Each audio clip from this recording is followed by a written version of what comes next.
جہاں ٹریفک روانی کے لیے 31 مقامات پر عارضی تجاوزات فوری طور پر ہٹانے کا فیصلہ۔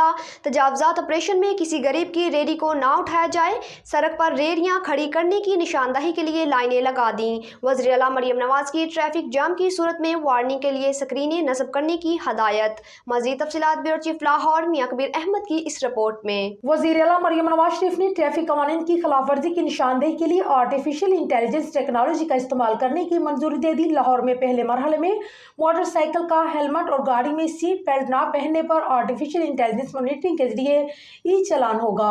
دوسرے مرحلے میں ٹریفک قوانین کی 24 خلاف ورزیوں پر آرٹیفیشل انٹیلیجنس مانیٹرنگ کے ذریعے چالان شروع ہوگا۔ وزیر اعلیٰ مریم نواز شریف کی زیر صدر خصوصی اجلاس میں لاہور ٹریفک کے مسائل حل کرنے کے لیے تجاویز اور سفارشات کا جائزہ لیا گیا۔ اجلاس میں ٹریفک قوانین کی خلاف ورزی کی نشاندہی کے لیے آرٹیفیشل انٹیلیجنس ٹیکنالوجی استعمال کرنے کا فیصلہ کیا گیا۔ لاہور کے بعد صوبہ بھر میں ٹریفک قوانین کی 24 خلاف ورزیوں پر آرٹیفیشل انٹیلیجنس مانیٹرنگ کے ذریعے ای چالان سسٹم شروع ہوگا۔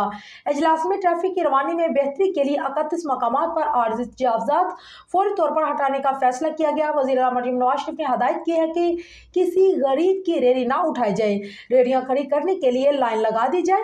اجلاس میں لاہور میں 82 مقامات پر روڈز انجینئرنگ اور ڈیزائننگ کی اجازت اور لاہور میں 28 مقامات پر سڑکوں کی تعمیر و مرمت کی منظوری دی گئی۔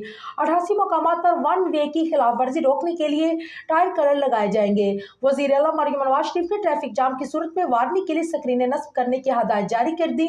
وزیر اعلیٰ مریم نواز شریف نے کہا کہ ٹریفک قوانین پر عمل درآمد کے لیے سختی کرنا پڑی تو کریں گے، کسی بے گناہ کی جان سے کھیلنے کی اجازت نہیں دیں گے، لوگوں کی زندگی کو خطرے میں ڈالنے والوں سے رعایت نہیں کی جائے گی۔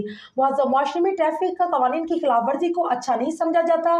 سی ٹی او عمارہ اطہر نے ٹریفک مینجمنٹ پروگرام پر بریفنگ دی۔ سابق سینیٹر پرویز رشید، رکن اسمبلی مریم اورنگزیب، ثانیہ اشرف نے بھی شرکت کی، جبکہ I G police, C P O Lahore, commissioner Lahore, C P O Lahore, deputy commissioner Lahore, chief engineer LDA، chief engineer TEPA اور دیگر متعلقہ حکام بھی موجود تھے۔